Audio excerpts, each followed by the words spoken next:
Masya Allah, santri kami sedang antri untuk vaksin. Qadarullah syafa'ala, di tempat vaksin ini ada suara musik. Maka lihat santri-santri kami menutup kupingnya agar mereka tidak mendengar suara musik ini. Barakallahu fikum.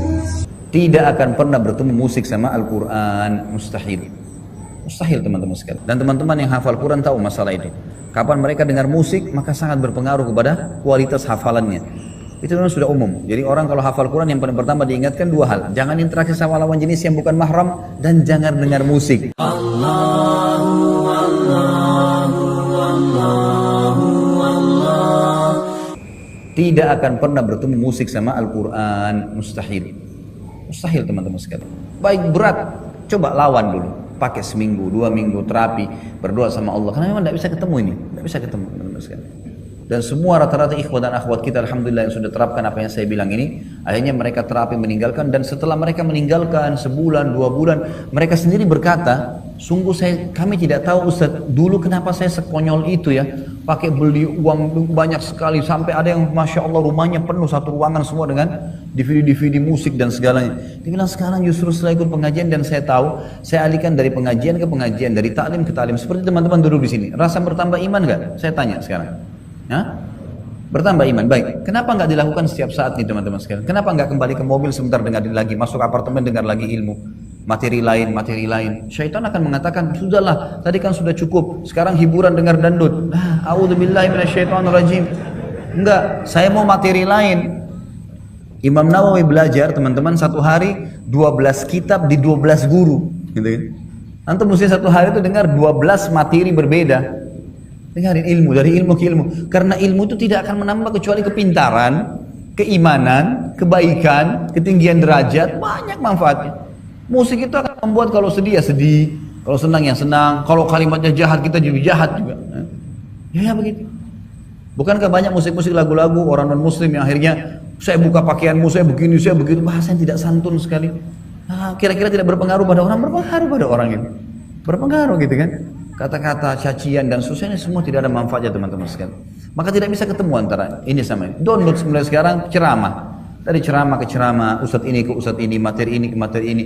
Lalu susun dengan rapi, buat seperti kurikulum sendiri. Kalau saya pribadi sudah buat di web kita, resmi itu memang web ini kita susun secara rapi. Ada kajian Minhajul Muslim, ada Bulughul Maram, ada dosa Al-Kabair, ada Riyadhus Shalihin, ada mahkota pengantin, ada serial sirah, ada serial sahabat, banyak, ada tablik akbar, ada khutbah Jumat. Semua bisa disusun secara sistematis, ikutin. Kayak kurikulum kuliah.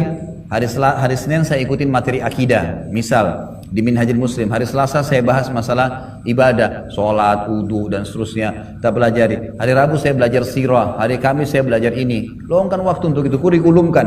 Ada di antara ikhwah-ikhwah yang WA ke saya dan memang Masya Allah, saya lihat mereka mengikuti dan mereka akhirnya seperti orang yang sedang kuliah. Ya, bahkan saya waktu itu mendatangi salah satu negara non-muslim sebenarnya di Hong Kong. Waktu itu saya diundang dengan orang-orang kita. Ada satu muslim di sana, jazahullah khair. Dia buat semacam sekolah ya untuk orang-orang kita yang kerja di sana dari SD sampai S1. Dan dia jadikan kurikulum ceramah-ceramah saya. Jadi kalau teman-teman ini pada hari Sabtu atau Ahad lagi libur, mereka ke sekolah gitu kan. Lalu mereka tonton sirah. Lalu setelah nonton 1 jam, setengah jam, 1 jam, kemudian dikasih pertanyaan. 30-40 pertanyaan dijadikan sebagai soal. Mereka jadikan sebagai kurikulum. Maka itu insya Allah akan menambah kebaikan, menambah ilmu buat kita. Tentu bukan harus ceramah saya ya. Siapa saja boleh insya Allah. Jadi saran saya Allah alam, ini musik memang harus ditinggalkan teman-teman. Insya Allah antum akan rasakan manfaatnya pada saat sudah ditinggalkan. Coba terapi seminggu, 2 minggu dan lihat hasilnya. Kita akan rasakan ketenangan jiwa. Pada saat saya bimbing umroh selalu jawaban jemaah saya begitu. Pertanyaan, Ustaz, kok di sini nyaman sekali ya? Keenak rasanya mau tiap hari begini. Apa kira-kira sebabnya? Saya bilang selain Masjid Haram dan Masjid Nabawi memang di sini luar biasa pahalanya, juga kita termotivasi ingin mengejar ibadah di situ. Sisi yang lain saya tanya, Bapak Ibu di sini selama seminggu atau 9 hari pernah dengar musik? Nggak pernah Ustaz. Itu salah satu hal yang efeknya besar sekali ya. Besar sekali pada kejiwaan, sehingga memang kita tidak terganggu dengan itu. Sampai Abu Bakar mengistilahkan radhiyallahu anhu musik itu dengan mazamirus syaitan, anak-anak panah syaitan. Itu akan merusak hati seseorang. Sekali kena berbahaya sekali, gitu kan? Berbahaya. Dan teman-teman yang hafal Quran tahu masalah itu. Kapan mereka dengar musik, maka sangat berpengaruh kepada kualitas hafalannya. Itu memang sudah umum. Jadi orang kalau hafal Quran yang paling pertama diingatkan dua hal. Jangan interaksi sama lawan jenis yang bukan mahram dan jangan dengar musik. Ada teman saya subhanallah hafal Quran 3 bulan. Dan kata kuncinya dia juhud, dia berusaha dan dia tinggalkan dua hal tadi. Nggak pernah interaksi sama lawan jenis, dia tinggal di gunung, di pesantren sana dihafal sama dia dan tidak pernah dengar musik. Selama 3 bulan hafal 30 juz. Dan Masya Allah sampai sekarang bertahan hafalan itu. Memang manfaatnya besar sekali, jadi kan?